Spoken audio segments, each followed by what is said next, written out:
au local, c'est d'être là et de faire vivre en fait un mouvement de contestation, ce qui est le cas. Après, on n'a pas réellement plus d'enjeux que ça, puisque tel que la journée a été prévue et organisée, c'est extrêmement difficile. Encore une fois, enfin nous à Solidaire, les journées de grève isolées, sans autre perspective que faire des défilés, on ne trouve pas forcément ça pertinent. C'est vrai que c'est extrêmement dur et difficile de demander aux travailleuses et aux travailleurs de se mettre en grève, sachant le début d'année qu'on a connu, avec des millions de personnes dans la rue, une dizaine de journées de grève, et le mépris du gouvernement qui a suivi et des élites politiques. Augmentation des salaires et la retraite à 60 ans et à taux plein. Les revendications sont sur les salaires, sur une réforme juste, sur une évolution, un progrès social, et surtout on est attentif à tout ce qui va se passer dans les projets de loi de finances et de la sécurité sociale. Le constat il est simple pour nous, c'est qu'on a des grilles de salaire qui sont, certaines sont en deçà du SMIC, certes compensées, mais ça existe encore. Mon deuxième constat est que j'accepte et j'aime bien entendre l'État dire il faut aider, il faut augmenter les salaires. Mais qui aujourd'hui génère la plus grande précarité à part l'État? Nous gérons, les agents de la sécurité sociale, des millions, des milliards en remboursement pour les professionnels de santé, pour tout le milieu hospitalier, et on a des salaires qui sont en moyenne à 1005, 1006. On n'a rien et on nous propose, après des années de gel du point, 1,5. Aujourd'hui, il faut que les gens remercient la Sécu. Pourquoi? Parce qu'on ne se mobilise pas, parce que ne pas payer une invalidité, c'est rajouter de la précarité aux gens. Mais moi, j'aimerais vraiment que ce soit entendu et que je ne suis pas dans un dogme, hein. Je suis dans du réalisme. On ne peut créer en plus une attractivité pour nos postes et donc nous soulager pour mieux faire notre service. Alors je commencerai par l'actualité. Comme vous le savez, nous avons appris avec effroi l'assassinat d'un professeur dans un lycée d'Arras.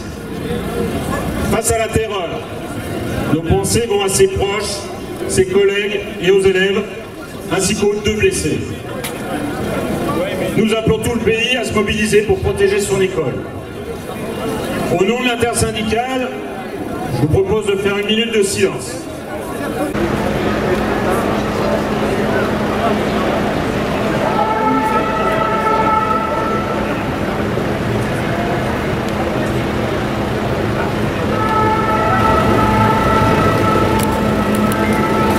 Merci. Déjà de dénoncer ce climat glauque que tu viens de citer, qui est dû à une extrême droite très haute en France, qui distille des mensonges auprès des travailleuses et des travailleurs. Voilà. Donc ça participe à cette ambiance glauque. Le gouvernement est uniquement aux ordres des multinationales et des fonds de pension. C'est pour ça qu'il a imposé la retraite à 64 ans sans aucun vote, voilà, malgré une lutte exemplaire des travailleurs. Donc oui, ce climat, il est glauque là-dessus. Et on pourrait bien sûr décliner, comme à chaque fois qu'on se mobilise, le fascisme et le racisme grandissant, l'absence de liberté qui se réduisent de plus en plus. On pourrait tout à fait parler de l'actualité et du fait qu'un certain nombre de rassemblements ont été interdits sur des motifs incompréhensibles en fait. Hein. Donc visiblement on peut même pas soutenir un peuple en fait qui subit des vrais actes du coup de guerre par exemple. Enfin, il y a plein de raisons en réalité à l'heure actuelle de se mobiliser. Hier, le gouvernement a interdit les manifestations. On était là pour exiger un cessez-le-feu en Israël et en Palestine. Voilà, il n'y avait rien d'autre. Deuxième élément, il utilise la répression syndicale à fond.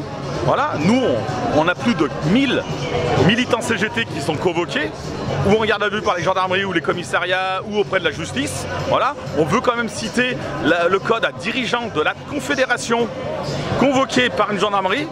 Ça s'est jamais vu depuis les années 60, c'est-à-dire depuis la guerre d'Algérie. Donc oui, il y a une forte répression syndicale et des libertés publiques.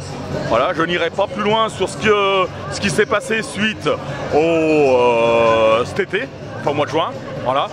La police qui est désœuvrée comme la justice, comme on le fait en France, a fait un dossier épais comme ça pour filmer, photographier Manu et le poursuivre pour entrave à la circulation. On était 5000 place CAF. C'est pas les 3 bottes de foin devant la grille qui ont dû gêner quoi que ce soit. Il est convoqué dans un premier temps pour une simple contravention le vendredi 20, vendredi prochain, à 9 h à la Maison du Droit à Chambéry-le-Haut, au Forum. On vous appelle à venir être présent quelques dizaines pour le soutenir à cette occasion. Ensuite, il va refuser de payer la contravention. Il va être convoqué au tribunal de police ici, et là on fera quelque chose de plus costaud. Il n'y a plus de repères en fait, on n'est plus que sur une espèce de sphère politico-médiatique, mais au sens totalement négatif du terme. Hein. Je ne parle pas de vrais politiques ni de vrais médias qui font leur travail. Et du coup, on a l'impression que plus rien n'a de sens. Hein. Effectivement, on découvre que du coup, le Conseil représentatif des institutions juives de France accueille quasiment en fait, des députés du Rassemblement national dans ces manifestations et que ça a l'air d'être plutôt bien perçu. Donc à partir de là, que dire? Effectivement, que dire? Dans le secteur privé, là où il y a au moins une organisation syndicale, le patron a l'obligation de négocier les salaires tous les ans. Malgré nos efforts, notre détermination et le rapport de force que nous avons pu établir, ces salariés ont tout de même perdu en moyenne 1,5% sur le pouvoir d'achat. Alors là où il n'y a pas de syndicat, là c'est 5% de pouvoir d'achat que les salariés ont perdu. Donc entre 2009 et 2020, les salaires ont augmenté globalement de 1% dans la fonction publique. 0,1% par an. Cette dévalorisation des rémunérations conduit à l'impasse pour les services publics dont les métiers sont devenus bien peu attractifs. Personnel sous-payé, déconsidérés dans leur mission au service de l'intérêt général, précarisés dans leurs conditions d'emploi ou de vie, tout cela, ça suffit. Nos revendications principalement pour les étudiants et les étudiantes, c'est la mise en place du revenu d'autonomie de 1 128 € par mois, qui est un véritable salaire étudiant qui permet à toutes et tous les étudiants de réaliser leurs études dans les meilleures conditions possibles sans devoir travailler à côté de leurs études. Nous, pour Solidaires, en tout cas, on est toujours sur les revendications sur les retraites, c'est évident. Voilà. Et en ce qui nous concerne, c'est toujours des revendications globales sur de plus en plus d'absence de démocratie dans le pays, de plus en plus de mépris auprès des travailleuses, des travailleurs, des classes populaires, des précaires. Et on sort de 14 journées de mobilisation, certains citoyens ont l'impression qu'on a perdu, alors que non, c'est une grande victoire du syndicalisme ces 14 journées. Une intersyndicale qui dure, ça faisait longtemps qu'on ne l'avait pas vue. Mais comment on peut dire que ce soit une victoire alors que la loi est passée, quoi? La loi n'a pas été votée. Ce qui a été voté, je vous le rappelle, c'est quand même la loi sur la censure. Et il n'y a pas eu censure, d'accord, mais la loi n'a pas été votée. Et ça, c'est important à redire aux citoyens. Et on n'est toujours pas d'accord avec ce qui aurait été décidé grâce à cette non-censure du gouvernement. C'est évident qu'il n'y ait pas plus de monde que ça. Pour autant, ça ne veut pas dire, et je ne pense pas qu'il faille considérer que les gens acceptent tout ce qui se passe. Je pense qu'en fait, ils en ont ras-le-bol. Ils en peuvent plus en fait.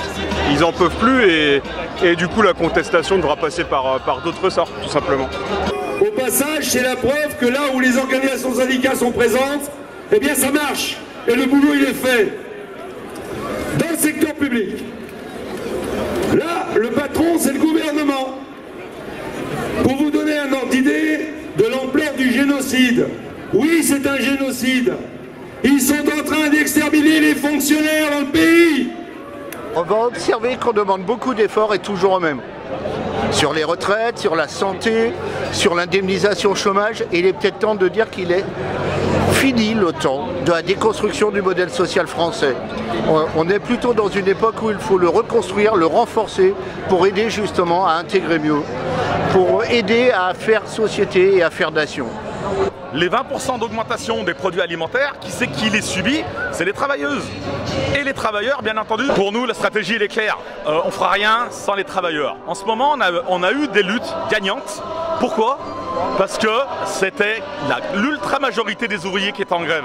Là, j'ai envie de citer des conflits qui se sont passés en Savoie. Par exemple, l'inspection du travail. Presque 100% des inspecteurs du travail étaient en grève. On a réussi à obtenir le dégel d'un poste. Voilà. Donc ça, c'est qu'un exemple parmi d'autres. Donc rien ne se fera sans les ouvriers, sans les travailleurs en général. En décrétant la fin de l'histoire, Francis Fukuyama affirmait en 1992 que la fin de la guerre froide marquait la victoire idéologique définitive du libéralisme sur les autres idéologies politiques. En 2006, Warren Buffett, milliardaire américain, déclarait d'une voix assurée: il y a une guerre des classes, c'est un fait, mais c'est ma classe, la classe des riches, qui mène cette guerre et nous sommes en train de la gagner. On a eu une hausse des loyers à Chambéry de plus de 3% dans le parc privé. On a un loyer moyen du studio qui dépasse les 450 € par mois cette année. Et on a de nombreux étudiants qui ne peuvent pas se nourrir correctement, notamment je pense au campus de Jacob qui ne possède pas de restaurant universitaire ouvert le soir. C'est vraiment une vraie problématique pour les étudiants et étudiantes, notamment boursiers, qui ne peuvent pas profiter du repas à 1 €, pourtant vital pour eux, tous les repas de la semaine. Il y a 20 ans, le SMIC était à 1024 €, en gros 1000 €. Et pendant ce temps-là, au plus petit indice de la fonction publique, le salaire était à 1500 €. Il y avait à l'époque 500 € d'écart, 30% entre la fonction publique et le premier salaire du secteur privé.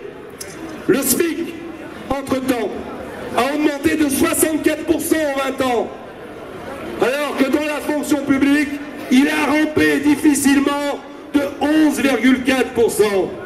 En d'autres termes, le premier indice de la catégorie C devrait être aujourd'hui à 2300 € brut. À ce jour, il faut monter jusqu'au 4e échelon de la catégorie A pour retrouver ce salaire. Et après, ils nous disent qu'ils ne trouvent personne pour venir travailler.